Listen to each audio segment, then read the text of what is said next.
Kareem walked through the front doors of Millstone High on a freezing Monday morning. Snow and slush clung to the sidewalk. The bell had already rung and the hallways buzzed with students rushing to class. Nobody stopped. Nobody whispered. Nobody even looked twice at him. He wasn't special here, just another transfer student trying to find his way.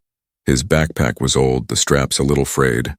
His hoodie was faded, the kind you wear when you don't care about being noticed. He moved with a quiet step, not nervous but careful, like someone who had learned long ago that being invisible could keep you safe. Back in Detroit, he had practiced that skill every day. His uncle called it moving invisible. Keep your head down, don't attract attention, don't make waves. It was how you survived. But Millstone High wasn't Detroit. Here the floors shined like glass. The kids walked with loud confidence, their sneakers brand new, their laughter filling the halls like they owned the place. Kareem didn't try to stand out. He didn't want to. He just wanted to get through his first day, find his classes, and maybe eat his lunch without anyone noticing. But silence doesn't last forever. And for Kareem, that quiet beginning was only the calm before something much louder. For the first few days, Kareem kept to himself. He walked the halls with his eyes forward, spoke only when teachers asked, and ate lunch alone at a small table near the back of the cafeteria. His tray always looked the same, something simple like spaghetti and a carton of chocolate milk. He chewed slowly, listening more than talking, blending into the noise of the room. But blending in isn't always enough. People notice silence too, and sometimes silence can bother them more than words. It started on the third day. Kareem was halfway through his lunch when a shadow fell across his table. He looked up and saw a tall boy in a varsity jacket smirking. This was Brock, co-captain of the football team, the kind of kid everyone either followed or avoided. Beside him stood two others laughing before the joke was even told. "Yo," Brock said, loud enough for other tables to hear. "What's that on your tray? You bring that from home or something?" A couple of kids nearby chuckled. Kareem didn't answer. He wasn't scared, just tired. He lowered his eyes, picked up his milk, and kept eating. Brock leaned closer. "Man's eating like it's the Great Depression." This time, more laughter rippled through the cafeteria. Some kids joined in. Others looked away uncomfortably, but the sound traveled. Kareem stayed quiet. He finished chewing, placed his fork down, and stood up. No insults. No reaction. He simply left his tray and walked out. The cafeteria buzzed again, but Brock's grin faded just slightly. He wasn't used to being ignored. That silence, that refusal to play along wasn't the end. It was only the beginning. Later that day, during science class, someone knocked Kareem's books off his desk. The teacher didn't notice. Nobody admitted to it. The next morning, a message was scrawled across his locker in dry erase marker. Charity case. It wiped off easily, but it stuck in Kareem's mind. He didn't complain. He didn't tell a teacher. He just kept moving like he always had. But inside something tightened. In Detroit, he had learned that words could be louder than fists and sometimes more dangerous. At Millstone, the words weren't sharp yet, but he could feel them sharpening. By the end of the first week, whispers had started to spread. People didn't know much about Kareem, but that didn't stop them from making things up. Some said he thought he was better than everyone else because he never talked. Others claimed he was weird because he ate alone. A few even whispered that he had a record back in Detroit, that he'd been kicked out of schools before. None of it was true, but in high school, truth doesn't matter as much as the story people like to tell. Everywhere Kareem walked, he could feel the stares. They weren't direct, no one ever looked him in the eye for long. But they lingered just enough to make him feel the weight of being watched. At the vending machines, someone stuck out a foot, and Kareem tripped, his book spilling to the floor. The laughter behind him told him who it was, but when he turned, nobody was smiling. Everyone acted like nothing had happened. In gym class, things got worse. The coach paired him with Brock during basketball drills. The first pass from Kareem was simple, clean. The second, Brock threw back hard enough to sting Kareem's chest. Kareem caught it, bounced the ball once, then fired it back just as sharp. The sound of the ball echoed across the gym. A couple of kids snickered. Brock forced a grin, but Kareem could see it in his eyes. He wasn't laughing anymore. That was the moment Brock decided he didn't like him. And when someone like Brock doesn't like you, the whole school eventually knows. The comments grew louder. In the cafeteria, Brock called across the room. Yo, you from Detroit, right? You forget your bulletproof vest? His table laughed. Some kids looked down at their food, uncomfortable, but no one stepped in. Kareem stared at his sandwich, jaw tight, but said nothing. That night at home, Uncle Reggie noticed. He always noticed. The way Kareem's shoulders hunched, the way his jaw tightened like he was holding back a storm. You holding something in? Reggie asked, unwrapping the tape from his hands after training a fighter. Kareem shrugged. It's just school. Reggie leaned back in his chair. Sometimes holding back is harder than swinging. But you gotta know why you're there. You're not there to teach lessons, you're there to graduate, to build something. Kareem nodded. He knew his uncle was right. He'd been training with him for years. Boxing, self-defense, discipline. The first rule was always the same. Control yourself before you try to control anything else. Still, Kareem couldn't shake the feeling that trouble was closing in on him, step by step. Because silence in a place like Millstone wasn't protection anymore. It was gasoline. And Brock was walking around with the lighter. It happened on a gray Friday afternoon, the kind of day when the air felt heavy and the parking lot was almost empty. Most students had already rushed to the buses or cars, leaving only a few stragglers behind. Kareem had stayed back to help the custodian move old desks, trying to avoid the crowd. He liked finishing the day quietly with no eyes on him, but as he rounded the back of the gym, he saw them waiting. Brock leaned against the dumpster, hands in his pockets, that same smirk on his face. On either side were Logan and Ty, trying too hard to look casual. Kareem slowed but didn't stop. He adjusted his backpack strap and kept walking, his pace steady. Yo, Tolliver, Brock called out. Kareem turned just slightly, pulling one earbud out. His voice was calm. What do you want? You think you're smart, huh? Walking around like you don't hear me, like you're better than us. Brock stepped closer. Newsflash, you're not. I didn't come here for you, Kareem said quietly. You didn't come here at all, Brock snapped. You got dropped here. You're just passing through. The air between them thickened. Logan shifted to the side, cutting off Kareem's path. Ty leaned back, chewing gum, eyes darting like he wasn't sure how far this would go. Kareem's voice stayed steady. I'm just minding my business. Brock laughed, but it was sharp, uneasy. Nah, man, you're disrespecting mine. That was the moment Logan moved. He shoved Kareem hard in the chest. It wasn't clean, just aggression. Kareem didn't stumble. He didn't swing back. He simply said low and firm, don't. Brock grinned wider. Go on, Logan, show him. This time Logan swung a wild punch at Kareem's shoulder. But it never landed. Kareem slipped inside his range, fast and precise. In one motion, he swept Logan's legs out from under him.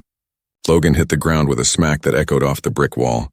Ty froze, gum nearly falling out of his mouth. Yo, Brock's grin vanished. His pride wouldn't let him back down. He lunged, all size and rage, aiming high with a heavy punch. But Kareem had seen punches like that his whole life. He ducked, pivoted, and drove an elbow into Brock's ribs. Not enough to break him, just enough to send him staggering back, gasping for breath. Ty raised his hands, backing away. Chill, man, chill. It had lasted maybe 12 seconds. Logan on the ground, Brock hunched over, Ty frozen in place.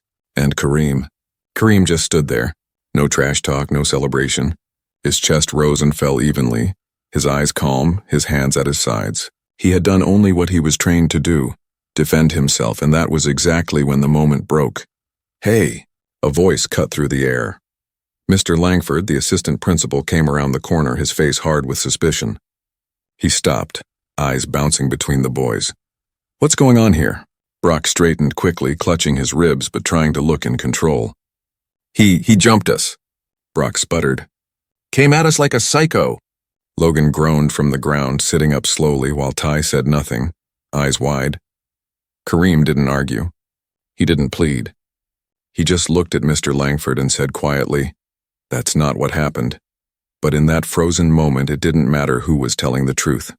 What mattered was what it looked like. And to anyone who didn't see it from the beginning, it looked like Kareem was the problem. By Monday morning, the whole school knew. The fight behind the gym wasn't just an event, it was a story, spreading through whispers in the hallways and mutters in classrooms. Kareem felt it the moment he walked through the front doors. Students who once didn't notice him now stepped aside as he passed. Some stared at him wide-eyed, some whispered to their friends, and others just looked away quickly, like even making eye contact was dangerous. He wasn't invisible anymore.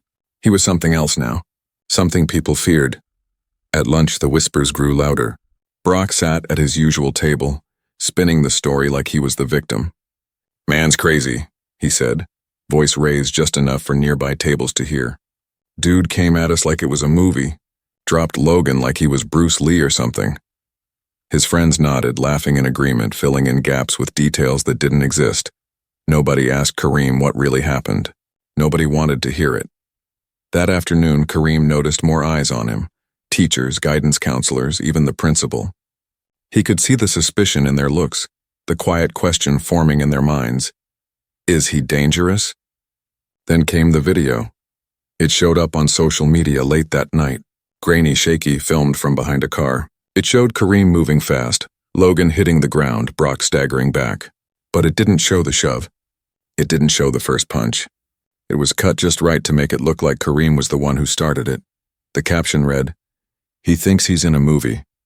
"Scared yet?" The comments poured in. "Yo, he dropped Logan like nothing. Don't mess with that dude. Nah, something's wrong with him. Why is he even here?" Kareem read the words alone in his room, his phone screen glowing in the dark. His chest tightened with every comment. He had defended himself, but now the story wasn't his anymore. It belonged to the rumor mill, to the lies, to the crowd. The next morning, 2 security officers stood by the school entrance. They weren't usually there. Kareem didn't need to ask why. In homeroom, the loudspeaker crackled. The principal's voice filled the room. "All students involved in last week's altercation are currently under review. A formal hearing will be held this Thursday." The room fell silent. Kareem kept his eyes forward, but he could feel the weight of every glance, every whisper. When the bell rang, he walked to his next class without a word. His silence, once a shield, now felt like a trap, because no matter what he said, the story was already written, and in that story, he was the threat. That night, Uncle Reggie sat with him at the kitchen table. "They called your mom today," he said quietly. "There's a hearing. I'll be there with you." Kareem nodded, staring at his untouched dinner. "Doesn't matter what I say. They already decided." Reggie leaned forward, eyes steady. "Maybe. But the truth don't disappear just because someone tries to cover it up. You just hold on. We'll face it together." Kareem didn't answer. He wanted to believe his uncle. But sitting in that kitchen, the silence felt heavier than any punch he had ever taken. Thursday came faster than Kareem expected. By then, the story around school had twisted so much it barely resembled the truth. People whispered he'd been kicked out of 2 schools before Millstone. Some swore he'd once broken a teacher's nose. Others claimed he carried a knife in his backpack. None of it was real, but rumors don't need truth to spread. They only need fear. The district scheduled a hearing, and that morning Kareem walked into a plain conference room with his uncle by his side. The table stretched long, papers stacked in neat piles, school board members on one end, the principal and assistant principal on the other. Kareem sat down, his hands still, his face calm. He had trained himself for moments like this. Steady breathing, no wasted movement. But inside, his chest felt heavy. Mr. Langford, the assistant principal, cleared his throat. "We've had multiple concerns raised by students, parents, and staff. We need to determine whether Kareem Tolliver poses a safety risk to this school." Reggie leaned forward. "My nephew isn't a threat." He defended himself. He didn't go looking for a fight. One of the board members glanced over his glasses. "Is it true he's had combat training?" "Yes," Reggie said without hesitation. "But training doesn't mean violence. It means control. It means knowing how not to hurt someone." Kareem sat quiet, listening. When they finally asked him to speak, he didn't plead or raise his voice. "They came after me," he said plainly. "I didn't swing first. I didn't want to fight. I warned them." The board member tapped a pen against his folder. "And yet you finished it. And we have video evidence showing you being aggressive." Kareem's jaw tightened. "The video's cut. It doesn't show what really happened." The room fell into silence, a silence heavy enough to swallow him whole. For a moment, Kareem thought it was over. The decision wasn't written yet, but he could feel it. The weight of people already deciding who he was. But the shift didn't come from him. It came from someone he least expected. The next day, just before the follow-up hearing, a girl slid into the seat across from him in the cafeteria. She had short auburn hair, glasses, and a sketchbook she carried everywhere. Kareem had seen her before, always quiet, always keeping to herself. Her name was Delaney. She leaned in, her voice low. I saw everything. Kareem blinked, unsure if she was serious. I was behind the gym that day, she continued quickly. I didn't mean to be, I was sketching. I saw Logan shove you first. I saw Brock swing. You told them to back off more than once. You didn't start it. Kareem stared at her, his face unreadable. Why are you telling me this now? Her eyes flickered with guilt. Because if they expel you over a lie, then I'm guilty for staying quiet. And I can't live with that. Kareem didn't know whether to believe her, but the next morning she showed up at the hearing. Hands trembling, voice shaky, but words clear, they cornered him. 3-on-1. Logan swung first. Kareem only defended himself. I saw it all, the room shifted. The board members looked at each other. Mr. Langford stopped scribbling notes. For the first time, someone else was saying the truth out loud. The board member adjusted his glasses. Why didn't you speak earlier? Delaney's voice cracked just slightly. Because I was scared. But silence isn't a good excuse. When the room dismissed, Kareem walked out with his uncle. Reggie exhaled, slow but steady. See? Truth has a way of showing up even when it takes time. Kareem didn't answer. But for the first time in weeks, the weight on his chest felt just a little lighter. The official decision came by email the next morning. Kareem Tolliver would not face suspension or expulsion. The board had accepted Delaney's testimony and acknowledged that he acted in self-defense. Reggie printed the letter and pinned it to the fridge like it was a medal. But Kareem didn't feel victorious. He felt different. The fight was over, yes. The hearing was closed. But the whispers around school didn't disappear overnight. They just changed shape. Now when Kareem walked the halls, students stepped aside. Not out of respect. Not out of kindness. But out of fear or maybe confusion. He wasn't invisible anymore. He was someone they didn't quite know how to handle. At lunch, his table in the back was still empty, but the silence around him was heavier. Nobody mocked him anymore. Nobody shoved him in the hallway. Nobody dared to. But the space between him and everyone else seemed wider than before. Across the room, Brock sat at his usual spot, spinning his story to anyone who would listen. Dude's psycho, he muttered. He moved like some fighter. Not normal. Logan stayed quiet. Ty had switched tables altogether. The cracks in their story were showing, but pride kept Brock talking, and yet not everyone stayed silent. Kareem noticed small things. 2 freshmen standing up for a kid getting teased. A teacher stepping in when someone made a slick remark. Little shifts. Nothing dramatic. But they were there. One afternoon, as Kareem slid his books into his locker, Delaney walked by. She didn't stop. She didn't speak.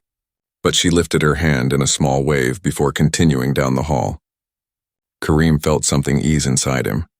Not everyone would avoid him forever. Some people would see him for who he really was. Still, the weight didn't lift completely. Surviving something isn't the same as healing from it. And Kareem carried more than bruises. He carried the label that others had tried to stamp on him.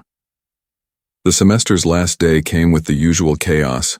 Lockers slamming, kids rushing out, plans for winter break filling the air. Kareem lingered by his locker, waiting for the crowd to thin. That's when his English teacher, Ms. Curtis, stopped him. Hey, Kareem, she said gently.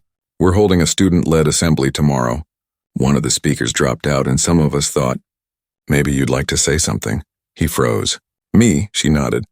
Only if you want to. I just think people need to hear from you. The real you. Kareem didn't answer right away. That night, he sat on the floor of his room with a blank page in front of him. He stared at it for almost an hour before finally writing one line. I didn't ask to be here, but I'm not going anywhere either. The next day, the auditorium was packed. Students shifted restlessly in their seats. Teachers lined the walls. When Kareem's name was called, the room quieted. He walked to the microphone with no script in hand, only his voice. I've been called a lot of things since I came here, he began. Quiet, weird, dangerous. Some of you probably still don't know what to make of me. Nervous laughter rippled through the crowd. I didn't come here to fight anybody. I came here to finish high school. Same as you.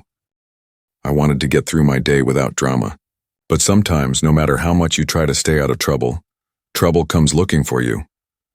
He paused, his eyes sweeping across the room. If the only story you know about me is the one someone else told, then you don't know me at all. I'm not from here. Where I grew up, staying quiet kept you alive. But here, staying quiet just made the whispers louder, and maybe I learned that sometimes. You have to speak, or else someone else will write your story for you.